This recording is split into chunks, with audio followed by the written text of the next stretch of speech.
mini skirt on, dip my body in glitter. Platform sneakers, all the boys want a picture. Two foreign cars, I make rich look richer. Save your breath, baby, I'm not going home with ya. Mini skirt on, dip my body. Hello. You're now tuned in to the A Little Bit A Lot podcast. I'm your host, Kristen, and this week I'm joined by two special guests. We've got Tori, we've got Chanel from the Glad We Talked podcast. Hi. Hello. How are you guys doing today? You look great. Good. We're chaotic, but we're here. Like and a we're little thriving. chaos, but good. Yes, we had some chaos before we started recording. The dog, we're just pushing through today. I felt chaotic before I got ready, but we're here, we're ready, and we're ready to get into the gags. The gags, I love it. Love that. That's new one. Is that like your word? No, it's kind of like, I know a lot of people ask me, they're like, are you queer? And I'm like, no, but I watch a lot of Drag Race. Yeah. And the language they use is amazing. And I want to steal all of it. Yeah. That somehow that's just, I've taken it. That's from Drag Race? Yeah, pretty much. Okay. Drag Race, gay culture, just in general. Right. Because a lot of the influencers and podcasters I watch are gay. They really start a lot of the trends that we say and they don't get enough credit. Yeah, that's true. Truly. That's true. I am a strong ally. I love to be around queer people. Even though I'm giving very much straight, even when I say giving very much straight. Even though I'm straight, I love the lingo. So I love to say giving, love to say gagged, gooped, all of that type of stuff. Yeah, these are words I haven't heard. I'm because I don't watch Drag Race, but I'm loving it. No, one of my best friends, he's gay, and he used to always say she's thriving, she's looking good, and he started that years ago, before it became a thing, so long ago, and I was like, oh, I like that, and then all of a sudden it became mainstream, and I'm like, the gays don't get enough credit for their language. They're ahead of the curve. Honestly. They really are. Listen, they really are. Culture gives no one credit, so we just take everything, and we're like, all right, thanks. She said it. I'm just gonna call out the elephant in the room. No, and if you're listening, I'm dead. I'm white.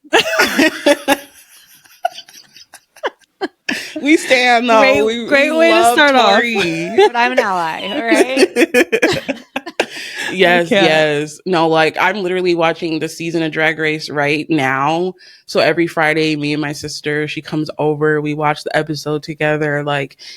It's a whole thing. And a few of the people that have been on the show go to this place that's maybe 30 minutes away from me, and they have drag bingo, and I'm I always want to go because I want to see the people who were on the seasons previously. No, it's a full gathering around Drag Race. My friend that I just mentioned, he would go to bars and watch with 10 of his friends every week.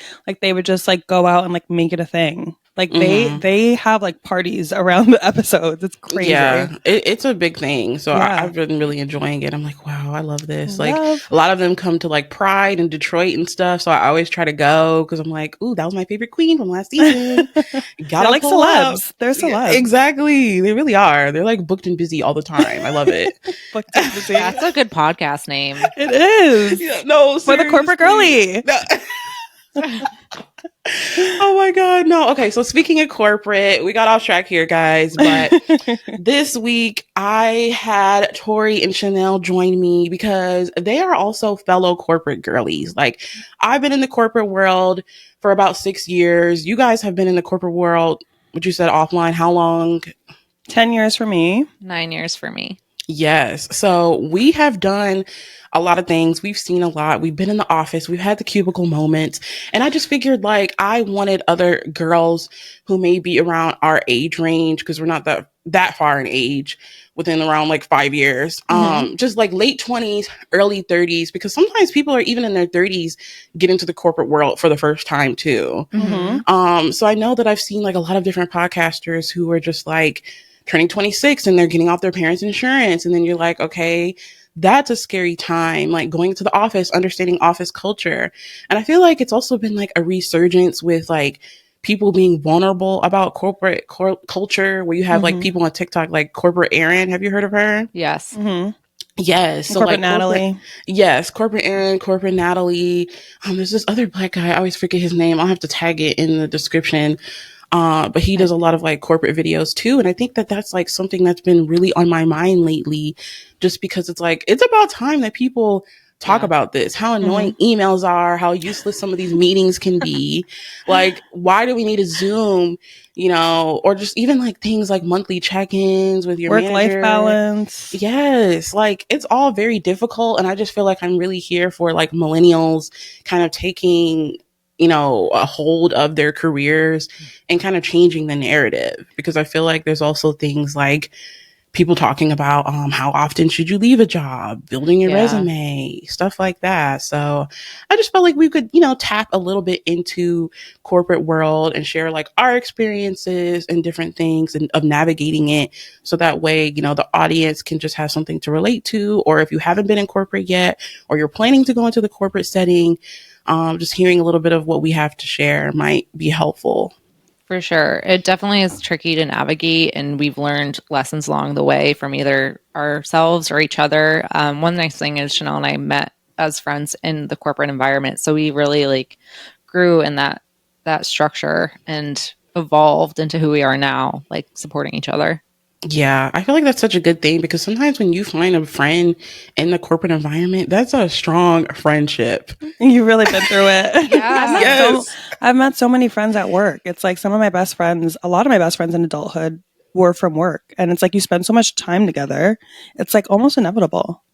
Yeah, I agree. And I think that that's such a good thing to go through. But I feel like sometimes like in situations like in my case, I haven't really found like a corporate friend yet. So that's why I love that for you guys. That's like you guys found each other in the corporate setting, because in my setting, I was like, okay, well, when I go to school for what I'm going to school for like coding and billing, maybe I'll find friends then. But there was 3 people in my program, and 2 of them were like over 50. So I'm like, okay, well, you know, love that. But do I want an older friend, a mom figure? Exactly. So then it just starts feeling like mom figure. And it's like, I know I want us to be friends, but now you're trying to tell me what to do.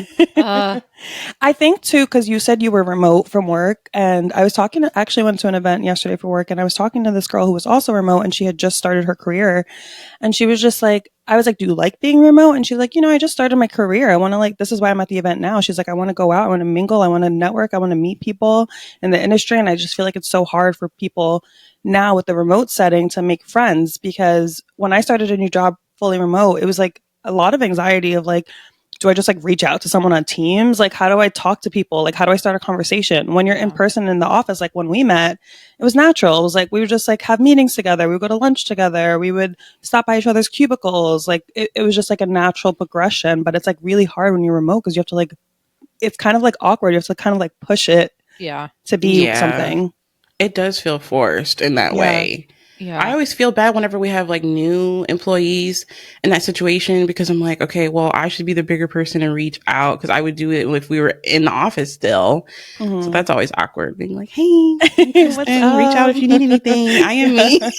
Yeah, it's so hard too. Like, I think Chanel and I had a unicorn experience where we were in New York City. We worked for a media company, so there were a lot of younger people just starting off their careers or at mid-level. And we did have, you know, more senior people too. And we did establish some really good friendships with people older than us. But it's definitely different. I always wonder about what it's like in different cities, or if you're in like suburban areas, what is that work environment like? Are you having more older employees versus, you know, younger people? That's exactly the issue. I think that like for you guys, you had an advantage in that sense, where it's like a media company, you already know there's going to be younger people. But in my situation, in my career path, like with insurance and stuff like that, these people have already been doing it for 20 years and they're ready to retire tomorrow. Yeah. And they also are like kind of annoyed that they even have to train you. And they're just like, oh, there's this new kid, you know, this new young girl who knows what, doesn't know what she's doing.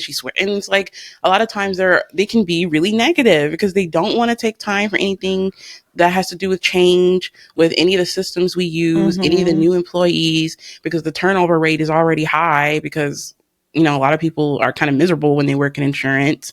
So it's like, they don't really want to be bothered with you. So then you feel like you're like, sorry, I have to sit with you for today.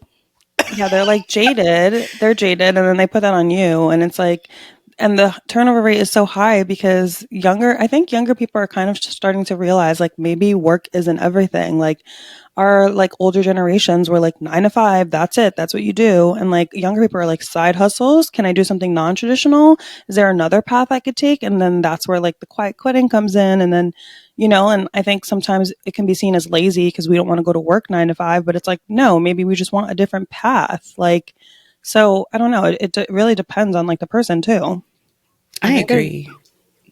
Sorry. Oh, go ahead, Tori. I think there's a lot of generational trauma in the workplace that we're actually working. Trauma. I'm serious. So true. No, it's so true. Because like it just, and I think in America too, it just comes from a very systematic I just said the wrong word. Systemic and rooted place where like this is the culture we've built, and that like your job means so much and that's who your identity is. And like I don't know about you guys, but my parents, especially my dad, worked in a very corporate professional environment. It was very, his job was a lot to him because it provided for our family. And you have to make sacrifices at that stage, when you are indebted to a career, and then you might not be able to balance your family life. But it was different, my mom wasn't working. So now I think we have more women in the workplace, and we're seeing a lot of shifts because we need that balance. We can't, if women are also working, we can't be working, running a household, and the father's working. Like there's more people working, and yet we need that balance to like also have our families, our friends, and also mental health. So true. I saw a meme that was like, back in the day, you weren't meant to work 40 hours and also take care of the house, because there was like one person working 40 hours and there was another person taking care of the house. And now, like Tori said, like both parties in the household are working. Even if you're single though, like you're working and you're taking care of all the stuff, and it's like not natural. Yeah, everything about the entire experience just feels very alien to me still. And this is like my third year since moving in with my boyfriend, tackling working a 40-hour work week and maintaining like a home. And I think that we're still both like struggling with it. Like nobody wants to clock out from being around a bunch of people, especially in our career. We both work in healthcare. So we both deal with a majority of our coworkers being the same age as our parents. Like quite literally, both of our coworkers are my mom's age. So then you have to deal with that and then come home and it's like, neither of us want to do the dishes. We don't want to cook. Like, are you serious? It's so exhausting. It really and then is. I feel like Saturday becomes my cleaning day. I don't know about you guys, but like I was talking about this last night with my fiance. It was like, I feel like I have so much happening during the week. I'm trying to balance my well-being mentally, physically, emotionally. And then by Saturday, it's like, oh, a free day. I guess I'll just start cleaning my apartment. Yeah. And which is fine. I enjoy cleaning, and that is very therapeutic in itself. But the cleaning, it gets to be a chaotic. And then if you have a busy weekend and you don't get to the house stuff, you feel guilty and you're like, oh my gosh, I should have done more around the house. And then if you do too much house stuff and you don't enjoy your weekend, you're like, I didn't even get to enjoy my weekend. I just cleaned all weekend, or I just, ran errands because there's not time to do it during the week. And the balance is just really hard sometimes. I want to see the 3-day work week. I mean, the 3-day weekend in the US. I want to see it. Please. Yes, dude. Like, seriously, when that Sunday comes around, I'm like, if I just had one more day, right? And I don't want to use PTO. I know. It doesn't seem that crazy. Like we saw in London that it's working. Yeah. It's working. So I will say my job does half-day Fridays all year round. And then in the summer, we have off on Fridays.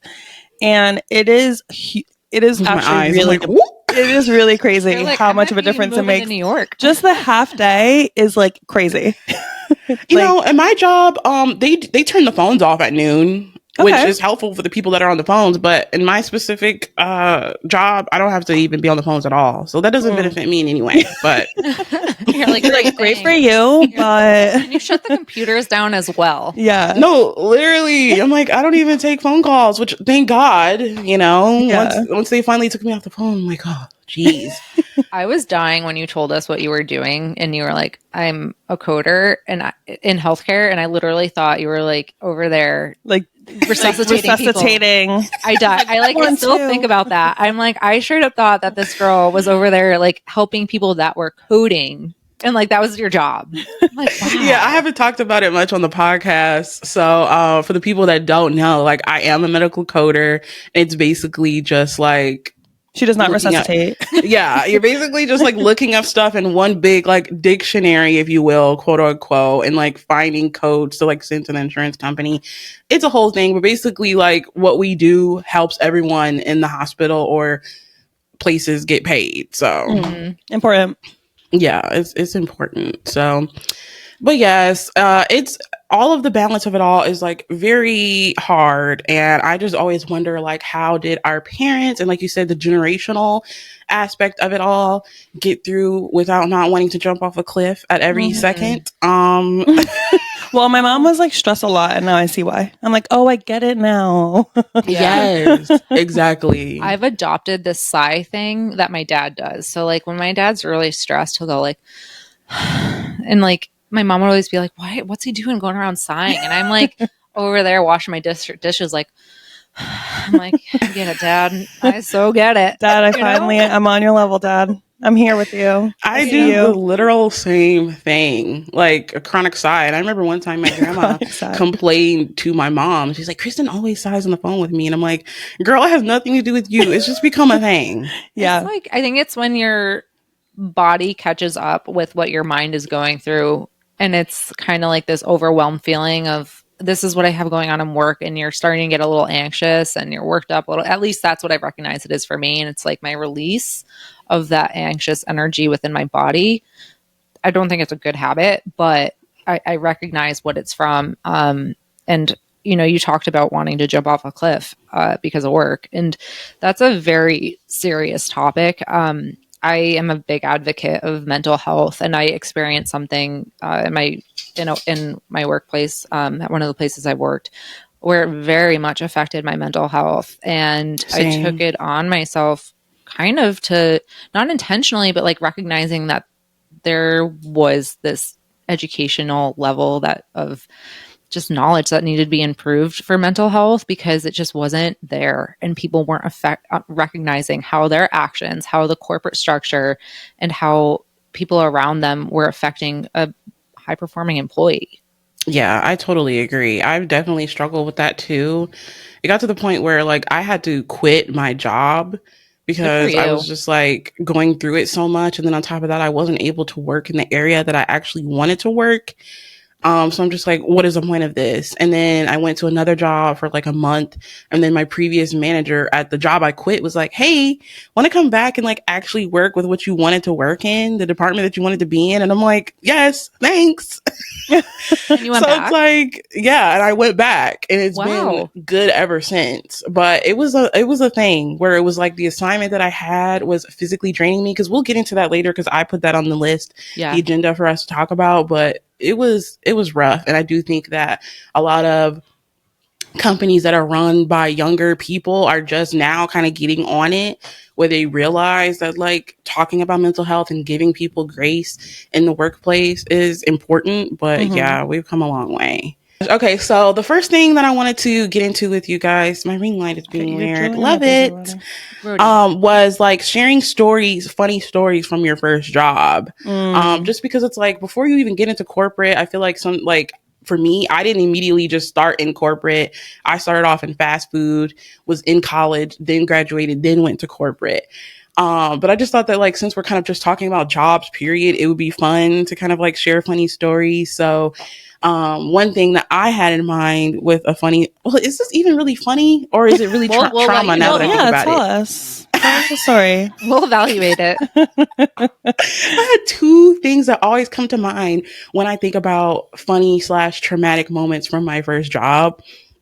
One, since I worked in fast food, we used to have to like hand cut onion rings and like dip them in the batter, fry them, and it was a thing.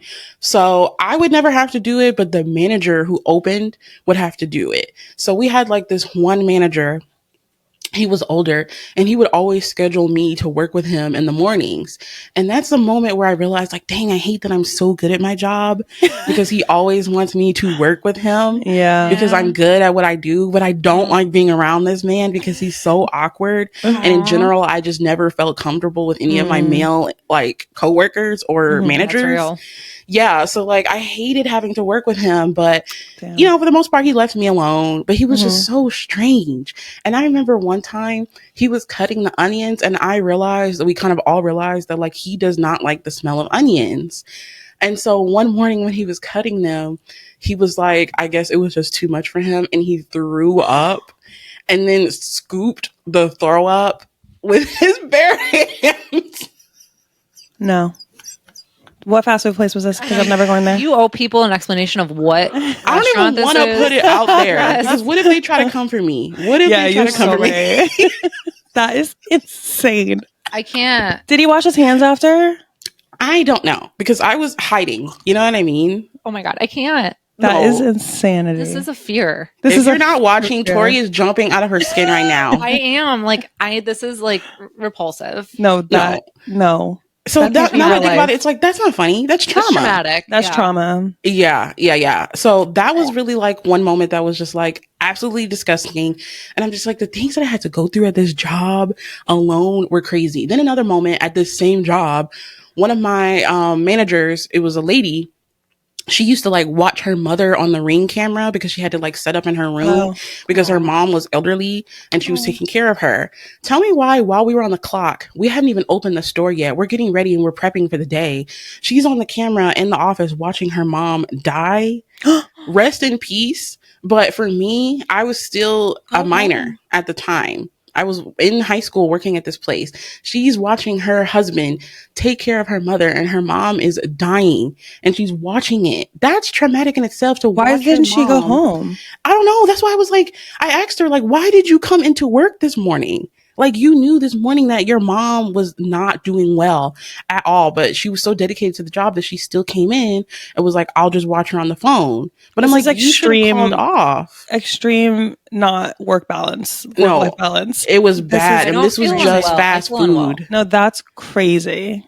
That's insane. So her mom was dying. And the next thing you know, she passed. And her husband calls and he's like, she's gone. She gets up. No! Like, mind you, I'm a minor at this time. So I'm just like, what is going on? It's literally just me and her in the store. Store hasn't even opened yet. She's screaming, she's crying, throwing up, not literally throwing up, but like it was a lot. Like, understandably, her mom just passed away. And she's like, I don't know what to do. Oh, this sucks. So in the end, she ends up leaving me. Mind you, my other coworker, who's also a minor, we graduated at the same time in 2014 from high school. She comes in and I'm like, hey, girlie, our manager's mom just died, just to let you know what was going on today. And she ended up leaving us in the store. So the store was left to be ran by two teenagers. Oh my gosh. We didn't know what we were doing. We had a customer come in. I'm like, I'm not even a cook. I work at drive-thru, right? I'm supposed to be on drive-thru. I know how to cook from watching them do it, but have I been trained? No. He wants a 2-piece fish meal. I'm like, well, guess this is my time. After we ball, make the hush puppies, do what I gotta do, serve up the meal, ring him up. He's gone. My coworker's counting the drawer, and we have to wait for someone else and another adult to come and so in work a case with us. like this, why didn't they just like close the store? Is that like not a lot? Is that like a lot That's of red tape? Saying, like, just close the freaking store. But no, we had to quite literally run the store until the district manager came. Do you know how many times I've walked up to Starbucks and it's been closed? And I'm like, why? And it's probably for lesser reasons than what happened to this woman. So it's really not that serious. Just close the store for a few hours until someone comes. Yeah. You're like 13, like freaking making like fish sandwiches for people. Hopefully not 13, because then she'd be like really underage. No, I think this was like my junior or senior year of high school. I like to just exaggerate. Yeah. Okay. Yeah. Imagine. Well, like that's another problem. It's like, I was only 12. Yeah. She said she was a minor. Yes. So like now that I think about it, like that, that's not funny, but it is, a story. That's trauma as well. Yeah. A lot of trauma. So the district manager came and he was just like, sorry about that. And then like went and had like another manager from another store come and like, run the store. I was so ready to leave that day. It was a rough morning. You always see the craziest shit when you work in like a service industry. Yes.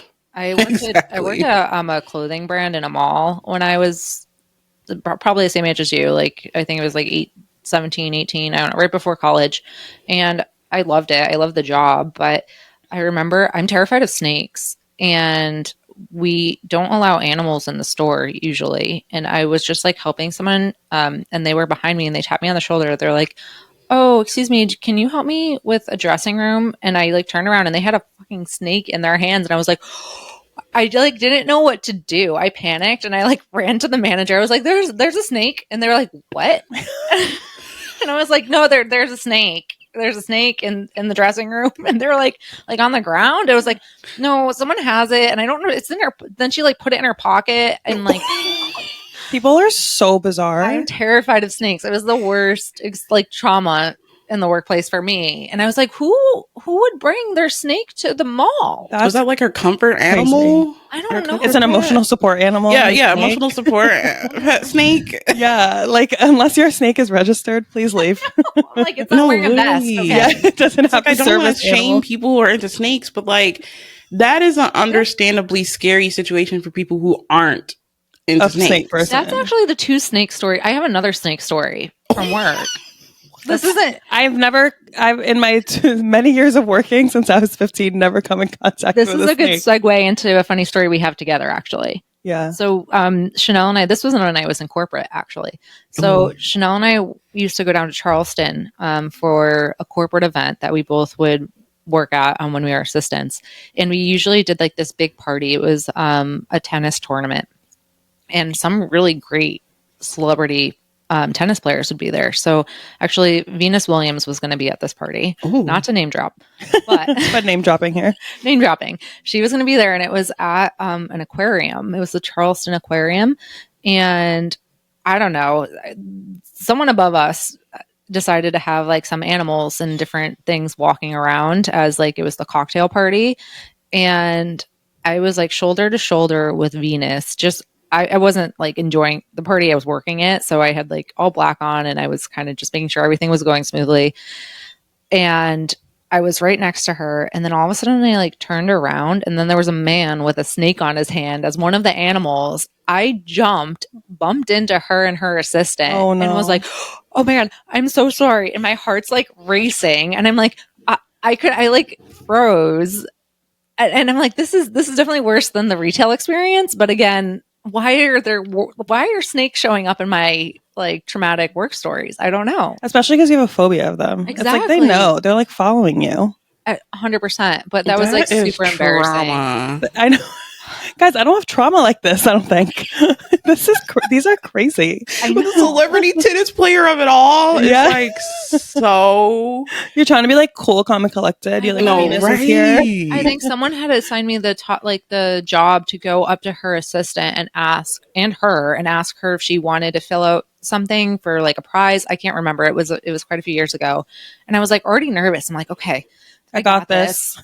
And I'm like so close. Like, and then I don't got this. I know, I'm so close. I literally have the form or whatever I have to give her in my hands. And then like I turn around for a second and I'm like, and I remember people looking at me and I went up to my manager. I was like, "I'm really sorry, but I'm terrified of snakes and there's a snake walking around." Gotta go. I'm gonna need to clock out. Yeah, I'm gonna go. You guys enjoy. See you later. Thank you. This has been fun. Oh my god! So does that tie into the shared work story? No. I was like, a little bit. There was another have snake trauma too. No, I don't have snake trauma. There was another time we went to Charleston. It was the first time I went with Tori. So I wasn't there with the Venus. I don't think I got invited to that one. Sorry. But the first time I met Tori, she was just a wild child. Like I'm the one who like goes out and I'm like the extroverted one, whatever. And she like is more like, I like to be home, blah, blah, blah. So the first time we met, we were in Charleston and we used to have to wake up at like 5 a.m. for these things, like to be like checking people in or like getting everything set. And then we would be up until like midnight working an event or whatever. So like usually after the work event was over, like we would go home. But Tori all week was like going out. So she had been on Tinder because she was single. Tinder Tori. Maybe you should tell this part, but she was like swiping, met this guy, was like pretty much dating him all week. Like she was like living a double life. She's like going to the work stuff and then like going to meet this guy on dates. And then she brings him to our like corporate work party, and her boss is like, "Oh, hey," she's like, "This is my date that I met this week," and it's like our CEO, our SVP, and she's just like, "This is a guy I met from Tinder." My boss goes up to our CEO at the time and is like, "Oh, hey, you got to meet Tori's date. She met him on Tinder." And everyone like at the party knew. I was like, "No, this is not real life. This is not happening." And this is like the first time I met her. And so she's like going, and then the night after that party, she's like, "Chanel, I'm going out. Do you guys want to come?" And I'm like, "No, it's like 1 a.m. I have to wake up at 4:30." And she's going out. I'm like, she's a wild girl. I would show up with like my makeup running down my face, like 5 a.m. Just like didn't even sleep. Just So like, you're telling me that you're having early 5 a.m. days, going through the entire work day, and then still going out, and then proceeding to wake up again at 5 a.m. for like the next thing. That was her. Yeah. I was like, I'm gonna go sleep 3 hours. You enjoy. Oh my God. That was Tori's hot girl era. Yes. Honestly. It was. Tinder Tori was an era. Tinder Tori. She was like every kind of Tori. She was doing it all. It was. Oh my God. No, she was definitely in hot girl era. I could just only imagine like my CEO being like, "Hey, it's their date." Yeah. Like that is, they'd be like, "What?" It's like, what made you invite some guy you just met on Tinder that week to a work event? That's like, what was going through your mind, Tori? I don't know. Honestly, I think he's like, I blacked out. This will be fun. This is fun. This is fun. This is cool. This is totally casual. This is normal. I had like a thing for military guys for a while, and I was like, there's a bunch of them down here. Why not swipe? It was fun. No, the dating part. Oh, some like, not to shame military men, but the horror stories I've heard, I wouldn't recommend. She didn't say she's recommending. She said it's 4 out of 10, but it was fun while it lasted. Yeah. Oh my God. Yeah, we had some crazy stories. Like, I mean, just working in corporate in general, like when we worked in the city, we were like going out a lot. Like we would do like happy hours after work, stay out till like 2 a.m. And then because we were in the office 5 days a week, so we would have to go to work the next day. And we were just like all like hungover, eating bagels. Like, I'm like, this is not professional. Yeah. Like the number of times Chanel, like we would text each other and we both had gone out the night before. Be like, "Do you want a bagel?" And she'd be like, "Yes." And we would just like go get our bagels from around the corner. And like we're doing our makeup behind each other's desks, like with our Urban Decay palettes, just like, we have a hot date tonight. We're like getting ready. Oh my God. I wish I had that office experience. Like I did have an office bestie when they did hire somebody who was like 2 years younger than me. And you better believe, sweetie, I was always at her cubicle. Like I do miss that because I was in the office for 2 years before I started working from home. And it's like a cubicle chat, hot goss is always such a good time. It makes you feel alive. It does. I used to pull up my like chairs. I think someone had left the company. So I would pull this chair and just sit behind Chanel's desk, like eating random food and just sitting there talking. I don't think it was at my cubicle ever. Yeah, I mean, it sounds like we didn't really work, but we did. We did. Right. But it was like fun because we would get the work done together. We had a really fun team. Yeah. That's good. It was crazy, but it was fun. And I just find it so funny too because when you just said you had a coworker 2 years younger, I am 33 and I have a coworker who's like our coordinator on the team. She's 24 and we're like literal best friends. And it's just so funny and like she invited me to her birthday this August. And like I went to her party and it's like all her and her 24-year-old. And I'm like, I feel like a mom. I'm like, what do I even wear to this? Like this Gen Z girl, my coworker. And it's just so funny because like you make friends of all ages when you're working in a environment sometimes, and it's just like people you would never meet. Yeah, and sometimes even like your managers are younger than you. Mm-hmm. That's like a whole thing, and it's like, you know what? I love that because I remember when I worked at my fast food job, one of my best friends, she ended up getting promoted as a manager, and it was lit after that. Like, oh my God, it never felt like work because it's like, oh, you're my boss, and we're going out to like drinks after this. Ooh, like that was an era, and that could be weird for her too because she's like, I have to be like a manager and a boss, but also these are my friends, and I want to have fun. Yeah. Like I was like a good employee, so I never gave her any problems. So it was just like smooth sailing after that. So that was like a time. Oh my gosh. I recently adopted a Gen Z intern. So I'm like managing her. And it's definitely made me feel older in my corporate life. You know, I'm like, okay, responsibilities. I have a child now. So she I gave birth. I'm done. No, that's honestly how it feels. And like I definitely like I'm walking the balance as like her manager for the first time of like letting her be herself, because I think that was something I really appreciated from my previous managers, was that they let me be myself, that I felt comfortable in the environment. You know, there were expectations, but I never felt like in my first job with Chanel that I was, you know, not respected or appreciated and like on my team.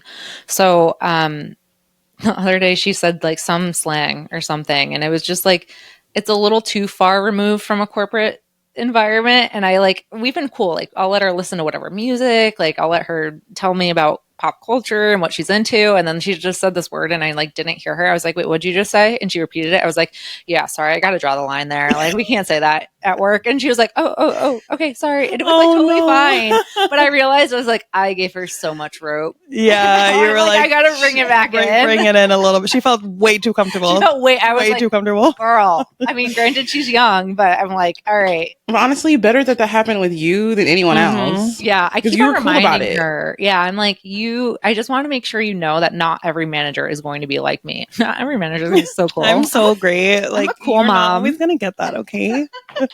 Like, I'm really cool. You want a margarita? The mom and me, you want to go to happy girls. hour? Yeah. I'm not a regular manager. I'm a cool manager. Oh my God, I love that. Okay, so since we're still talking about the office, corporate, I also thought it would be interesting for us to talk about like fashion in the office, because oh my God, like the 2 years that I was in the office, I struggled down. Like my no shade, no tea to my mom, like no shade, but my mom is just doesn't have like the best fashion sense in my opinion.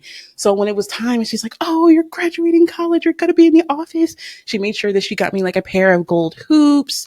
Ooh. And you know, from JCPenney, she's like, "I'm gonna drop a bag," you know what I'm saying? Because you have to have a nice, solid pair of earrings. Okay, great. Then it got to the point where it's like we're getting into the sweaters, we're getting into the slacks. Now she's got me wanting to wear these like tights, you know, the socks that are like formal dress socks. Yeah. Those are so uncomfortable. Like she's trying to get me like the orthopedic flats that have support. And it was just like, now that I look back at it, like if I had to go back in the office, like I feel like my fashion in corporate would just be so different. Like I look back and I'm like, what the freak was I wearing? Were you wearing like super professional outfits? Is that why? Because we have like business casual, but I just felt like my outfits weren't, I never felt confident. Because everyone else I felt like in the office, even though they were all older than me, they've been working in the office for a long time. So they have a bigger wardrobe. And then you kind of build like a capsule wardrobe or whatever it's called. But I didn't have that yet. So I feel like when you're going into corporate, that can feel like nerve-wracking, and not a lot of people talk about that, where it's like you have to build your fashion from scratch, because it's not like I had business casual clothes laying around. So navigating that gave me a lot of anxiety. I'm laughing because I'm just a business casual gal. Yeah. Like I'll just go to like I'm wearing a blazer right now to go to drinks. Like this is just how I dress. Like the outfits I wear to work is like what I wear in my everyday life. But when I first started, it's actually funny because same as you, like I was like, what the heck do I wear? Yeah. And I wore like a lot of like pencil skirts and like button downs because I thought that's like what people like all the magazines we used to read. They'd be like, you have to wear like a button down or like a skirt or like slacks too. So yeah, I don't know. Your mom sounds so adorable though. She does. Yeah, she really is. Like, shout out to mom. Like, love you, girl. But, you know, some of the stuff that I had, I feel like was questionable. Like, I had these alligator print, like, flats. Adorable. And now that I look back at it, it almost had like a pointed toe. And it's like, she was trying.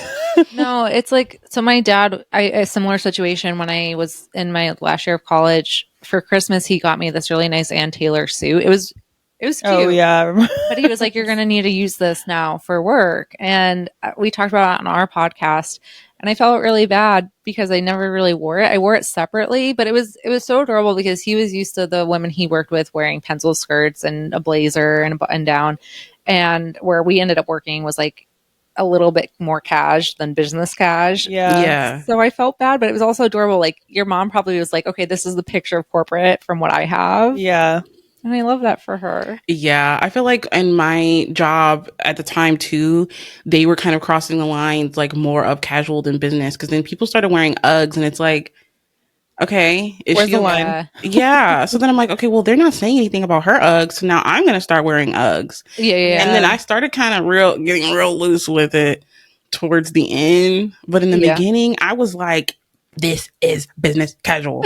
But would you say your industry is a little bit more like dressy? Because like we're in marketing and events and stuff, and like everyone in our offices wears like jeans and like sweaters or like sneakers. Like we have a lot of sneakers in the office. Like in your industry, do you have to like dress up a little bit more than that? Yeah, it's like dress up a little bit more, which I never understood because we were in a basement. Yeah. So it's like so weird. None of the patients see us anyway. Yeah, you're like, I'm dressing up to impress these people. My 3 coworkers. At work. Yeah. And then it always made me feel self-conscious because I only had the wardrobe that my mom got for me. So then some of my coworkers would be like, comment on my stuff. And like a lot of times, like I had trouble with like finding my fashion identity with color because I always just felt like, okay, like as a bigger person, I need to just wear black so that way I can like hide my body so you can't really see my silhouette. And then my grandma was like, girl, that's tired. We're going to get you pink sweaters. We're going to get you blues. Like my grandma has definitely like a more fashion sense in that way. So she started getting me more pieces. And that's when I started getting more compliments in the office. And they're like, Kristen, I love you in that color. And they were like floored. And I'm like, oh, okay. Love it.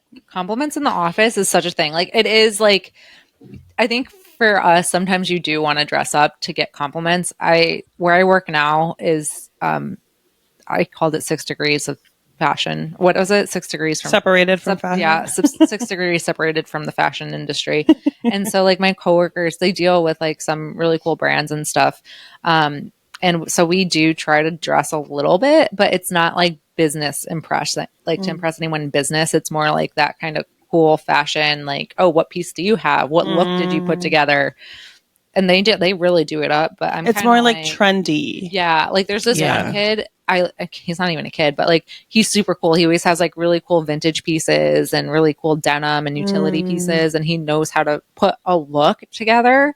And I'm like, all right, cool. Madewell jeans and a sweater. No, like I literally don't know how to put a look together. I'm like such a basic person. Have you guys seen that trend where it's like styled versus wearing, like wearing versus styled? Yeah. Yes. I don't know.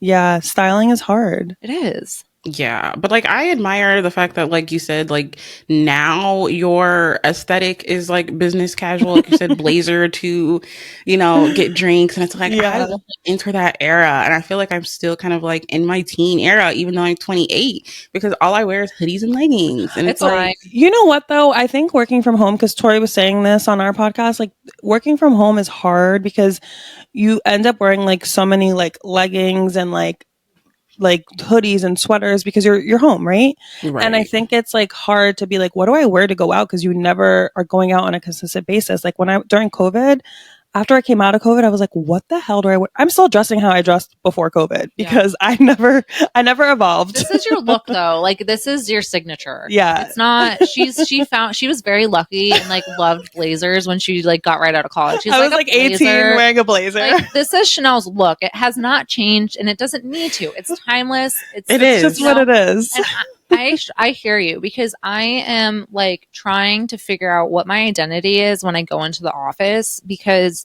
I love a legging and a sweatshirt. Like I just like to chill and be comfortable. And now I'm just like, I feel like I have a mental breakdown every time I'm like, okay, I have to put a look together because I have drinks or dinner after work. Like, what is that? So you wear leggings and sweaters to work?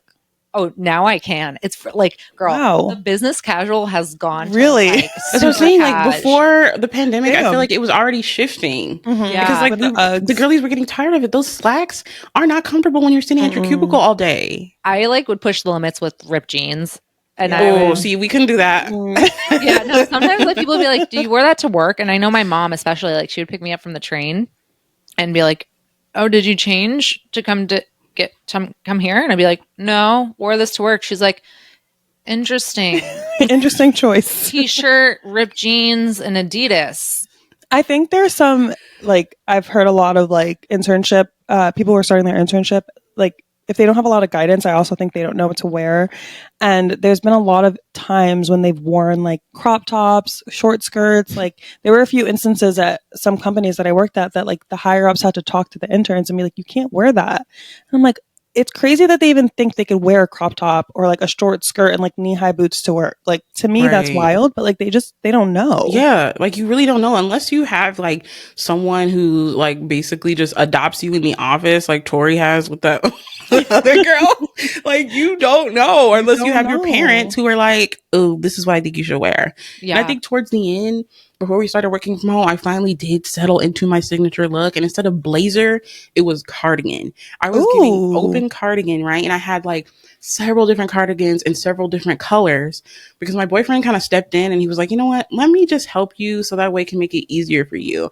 Thank God he did. So we would start going to the mall together and I would get like so many different cardigans and then like blouse tank tops. You know, so like the tank tops weren't like casual, they were like kind of dressy tank tops and they were kind of flowy, so you can put the cardigan on top. Love that. And then I would have like some torrid like straight leg business pants. That's so they cute. were almost like really comfortable and they weren't like super, I don't know, like silky material. Yeah. So I was like a lot more comfy. And then I would like pair it with like a UGG or like a cute little like boot.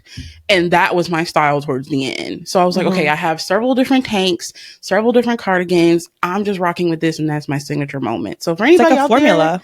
There, like when in doubt, give cardigan, give blazer. Yeah. Especially I'm a button down. Oh, sorry. Go ahead. I'm a button down girl. So I have adopted the button downs, and I think I've talked about this with you before. Yeah, your button down look. Yeah, I said it was giving Chessie from Parent Trap. Yes, we did this last week, and it's like I like a button down because you can. I'm wearing one right now. You can button it up, or you can wear it with a t-shirt. And I the layering pieces are kind of essential because it can transform a look. So if you're gonna like, say it's like summer and you're like, oh, it's gonna be cold in the office, and you put that cardigan on, but then you have the tank top, you're like, okay. But button downs work for like, look how cute this is. I always my feel body. So rigid in a button down. I feel really like stiff. I don't iron yeah. That is a con to a button down moment. But Tori's is like a loose button down. Yeah, this is like a loose moment. It depends on the fabric. So I'm gonna get my super fashion nerd on, and it really depends on like the blend. Like this is 100% cotton, and it does need like some wrinkle release. This downy wrinkle release. If you do not have it, I swear by it. You do not need your iron. I'm a lazy girl. Do not need the lazy iron. Girl hack. That's a good tip for the girls in the office. A wrinkle release. Downy wrinkle release. I keep it by my bed because I'm like, the 3 things I need are my night cream, my downy wrinkle release for the morning for wearing so I know where it is, and then lotion. But it's amazing, and I swear it's great. The other materials that are good are like a Tencel lyocell. It's like nice and breathable for a button down, and it's kind of drapey. I don't get into like polyester stuff though. Like that makes you sweat. Okay. Yeah. I think the reason that also I like the downy for button downs, I find that like if I wear them all day, they get wrinkled by night. So then if I like have something after work, I'm like all wrinkly. So I like the downy release spray. Because that's a good tip if you're like working all day and then you can like spray that on. But I just like layering because I'm also like a curvier girl and it makes my waist look small. Like a blazer makes my waist look small and then it like, you know. Yes, it really kind of just cinches. It's flattering. Yeah. So I like always having something over, whether it's like a sweater, a blazer, a jacket thing. I just like having that because like I was saying, I like jean jackets on an episode because I'm just like a curvier, bigger girl. So I just like want like something to like cover, make me feel comfortable. So that's kind of why I do it too. I love a jean jacket too, but I felt like with my boyfriend, he was kind of like, girl, we need to get you out of the jean jacket era. Do you have a leather jacket? No, I don't. I've always I can see you with a leather jacket. Do a leather jacket. So I can see you either with like a traditional black leather jacket or like you said you like color. So maybe like a pop of pink or, you know, something fun. That'd be fun. Yes, I'm truly trying to enter my color era, but it's been difficult, you know, like you said, since working back from home. It's like I'm really trying to step it up. So I've been trying to like do, you know, the Fashion Nova hauls, get up my, you know, just even t-shirts. I didn't even have any cute graphic tees to wear with like a cute little biker short, you know, for a quick store run. Like I really had to like, I'm trying to step it up. I'm getting some more shoes. My boyfriend's been like putting me onto like New Balances. I've been finding like the cute ones for that. So we're making progress. So any girls that are out there that like are struggling with that, take your time. We feel you. Yeah, we just talked about shoes. Like it's hard because we heard ballet flats are in, and I'm not about it. And they're so bad for your feet. And I always tell my mom, like, I should have listened to her. She was trying to get me the cute orthopedic flats that have the support, but I'm like, ew, these are ugly. So then I was wearing like the ones that didn't give me any support. Wait, why are moms always buying flats? My mom buys me so many flats. Like my mom loves to buy me a flat. I can see that. And I'm like, thanks, mom. And then I never wear them and I feel guilty. Yeah. Because I'm like, she bought it for me. And that's hard when your mom, and mom, love you. But when your mom buys you something and it's not your style. Yeah. Or like I have very different features than my mom. She has dark hair, dark eyes, and I have blonder, lighter hair and blue eyes. So she'll buy me something that will look good on her. And then I'm like, this color makes me look like a clown. Like it just does not work. It doesn't work. Yeah. My mom and I look very similar, and luckily she has pretty good taste most of the time, but the shoes, I'm like, Mom, I don't want this kitten heel, please. No, not the kitten. I love you, Mom, but no, I had to tell her what. I'm like, Mom, no more kitten heels. Back. No, I can't do a kitten. I told you this about the flats. My thighs are too big. My thighs and my hips are too big for flats and kitten heels. Like it just doesn't balance me out. I need a little bit of a platform.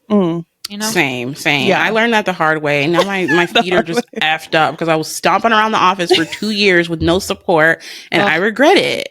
And you like roll your feet in ballet flats. Yeah, you know what I mean? dude, like it's like your ankles rolling. And it's like, why? No support. Ankles were on 1,000 coming in from my lunch. Going back to my cubicle, I'm like, dang, my ankles hurt. were doing the Lord's work. And then, like, I probably when I wore them, I would take them off at my cubicle, and then it would like stink. Yeah.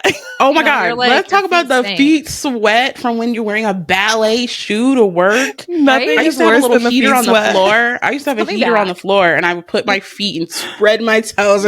I'm dead. Like the fact that we co-shared spaces like 5 days a week blows my mind. Crazy. Like from salmon, like with people I would be the person that would heat up salmon for lunch. I was so like, rude. Whatever, what am I gonna do? I don't even do that in my house anymore. I'm like, nope, not gonna do that. Learn my lesson.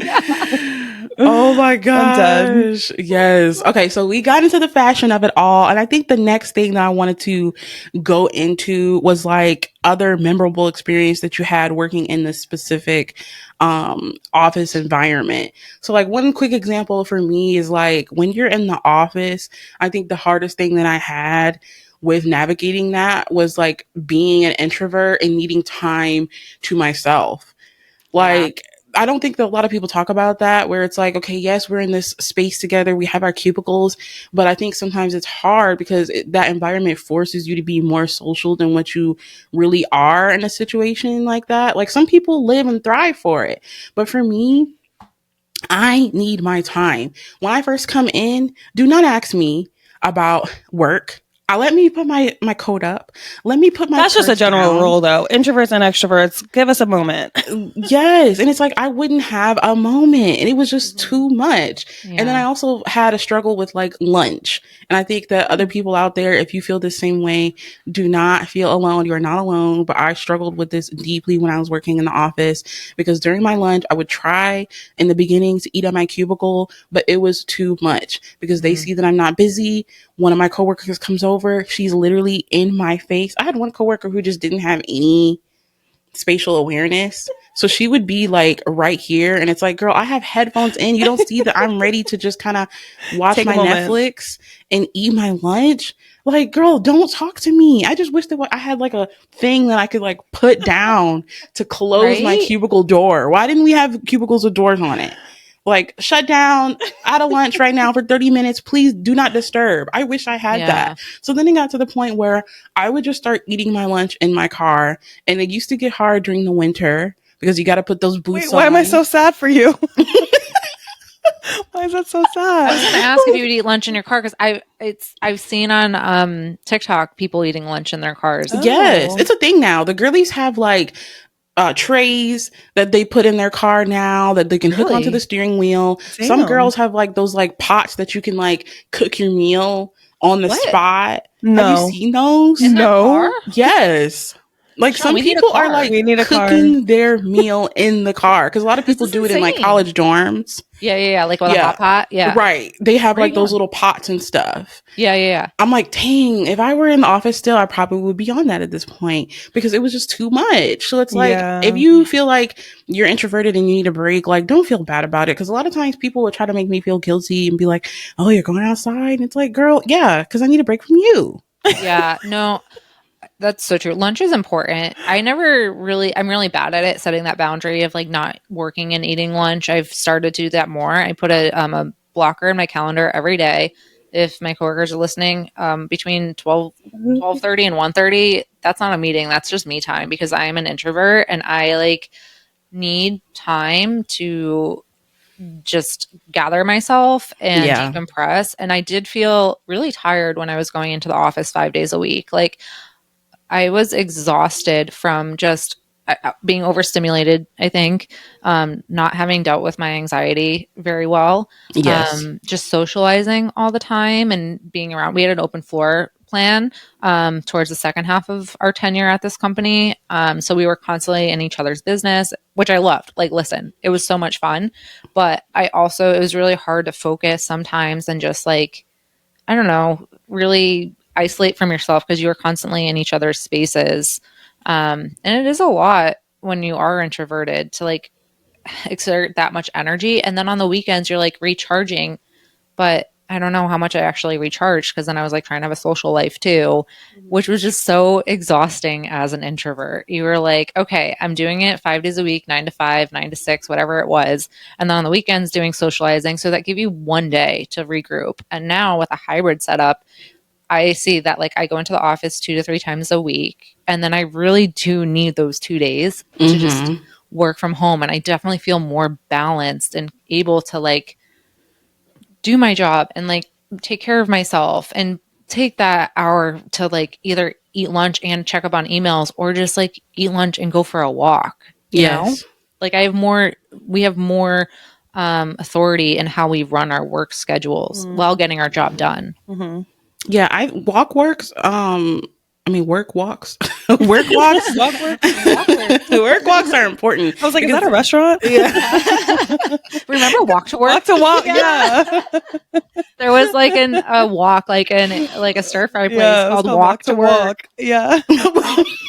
That's what I was like, wait, what? No, yeah. Like work walks are important too. Like when the weather is nice, do not hesitate, people, to go outside and take a stroll. Cause I used to do that too. And the way I would feel like so refreshed afterwards was like, oh, so vital. But then it got to the point where I started taking work naps. Okay. And my coworkers knew that I'm going out to my car. I'm laying that seat back. I'm taking I used to have like a sweater that I would bundle up and use as a pillow. And I would sleep in my car. And like everyone in the office knew. This is like next level. I love this. And did they respect next level it? rest? Yeah. They're like, oh, how was your nap? Love that for you. Yeah, because I was one of the few people who took an hour lunch, because some people would like try to flex it and they would want a half hour so they can like leave early or whatever. No, sweetie, I need that 60 minutes. I'm going to take my full hour. Thank you. It's so funny because I've never thought about this from an introvert's perspective, I guess. Like I never thought like, oh, they need time. Like they need their lunch to themselves. Like they need time to themselves. Because like I was just at work, like hanging out. Like I used to take my lunch breaks with like different groups of friends. And my one friend would see me. I'd be in the cafeteria because we had a cafeteria in our newer office. I'd be in the cafeteria from like 12 to 2 hanging out with people having lunch. And my friend would literally see me at like 2. She's like, Chanel, I saw you here like an hour ago. Like go to work. And I'm like, I'm having me time. And me time was hanging out with my friends, talking and gossiping. And like I never even thought about having lunch by myself. Like I'm even now, like when I go out for lunch, I'm like, come with me. To my coworker, I'm like, come take a walk with me. And it's like I always like want someone there to hang with or talk with or decompress with. And you guys are like, I need to decompress alone. Right. So that's so funny. Like, I mean, I know sometimes, but like I just never thought about it like that. Like I need me time because I'm just like I always want to be hanging out with people. Yeah, I know. One of our coworkers, he used to put on a podcast during lunch. So like, and when he had his headphones on, you were like, okay, gonna respect the process. He's having his time, and he was very introverted. Like, he was an extroverted introvert like me, or introverted extrovert. I don't know which order matters, but. Yeah, it was like kind of, there were some established rules. And I really like that your coworkers like respect your boundaries. Your nap. Yeah. Right. And I still do the same thing even working from home now. And I'm like, oh, like now I don't have to nap in my car. I can go to my actual bed. I'm an awful napper. Like me too. I would just like not come back though. Same. That's why when I hear that, I'm like, and I would be nervous. I would be like anxious about like the emails I was getting when I was napping. So I'd probably be like, okay, 30 minutes went by and I didn't nap yet. And like, you know, I'd be like checking my email and like making sure, I don't know, I couldn't do it. I know I'm a bad napper too. I like to just sleep. Like a nap for me is like 4 hours. No, yeah. It definitely was hard at first, but man, I have it down to a routine. Like the second that alarm is up, I'm like, wow, I feel so refreshed. Wow. Like because I used envious. to, in the office, I used to dream because like my job wasn't that far from my house, and I'm like, I could go home and go lay down if I wanted to, but it was just too much. Yeah. So it's like I used to just dream of being able to have my bed. Like I just need that time. And like you said, there were some lunches where I did enjoy, you know, spending time with my coworkers. Some of them would be like, we're out to Olive Garden. It's like, then I get anxiety because it's like, how do I know that the servers are going to bring my food out in time in the 60 minutes? We got to clock us in. Yeah, that's stressful. Yeah, you need a grab and go. You know, yeah, you can get in, get out, get your meal and done. Mm-hmm. Right, like a whole Olive Garden Red Lobster moment was too much of a commitment for me. But yeah, I did sometimes like, oh, you want to go to McDonald's or whatever. Like I did enjoy it sometimes, but for the most part, most people knew that I was in that car sleeping. And I wasn't the only one. There was a few other people that did it too in other departments, and I'd see them laying down. So I'm just like, okay, period. And now that we're on TikTok, I've seen so many other people are taking work naps in their car too. So if you feel like you need to take a work nap in that car or go to your car and you need time alone, like don't be afraid. We can't do that because we take the subway to work. We can nap on the subway. And if you want to get like mugged, if you want to get peed on and mugged. And then you're like end up in Coney Island. Yeah, you're like, oh, it would be a mess. Yeah, like your wallet be missing. You'd do not like recommend. Urine, and you'd end up in a whole different part of like the state. It would be trauma every time. Yeah. Trauma naps. So scary. I know a coworker told me she napped under her desk before. No, that's a no. That's a no. That's a hard no. That's an extreme no for me. You're saying I don't know. I mean, I wouldn't do it. I used to go to the gym sometimes, but again, I felt so stressed. Like, yeah, the like 1 hour. The other thing, like, I don't know if you guys felt this, but like the pressure of starting right at 9 or being early or like, what is this fuzz? Or, you know, not like if you took a break, it was like, why is someone taking a break? There was like these like unspoken expectations or very spoken. But in my case, we would be like, start at 9. I'd be like, okay, 9:15. But see you at 9:30. Yeah, then. Tori would be like, I'm late again. I'm like, oh no, is the train delayed? She's like, yeah. And also I left my house at 9:15. Yeah, like it was a thing. Like I was a really good employee, but my like manager at the time when Chanel and I worked together was like, listen, I can't be coming from Long Island and you're coming from like closer and I'm here before you are. And I'm like, it's the train. She's like, then you need to leave earlier if it's every day. It's the trains, you know? She's like, it's not me, it's the trains. They're delayed. Like, when in doubt, blame the train. You also woke up at 8:30 and left at 9:15. I do the same thing now. It's really hard to wake up in the morning, so I get it. Yeah, but I feel like that's shifted now. Like people, the expectations are a little bit looser unless you have like a hard start at 9. I don't know. Yeah. Because I start at 7 and it's like, oh my God, it's a struggle.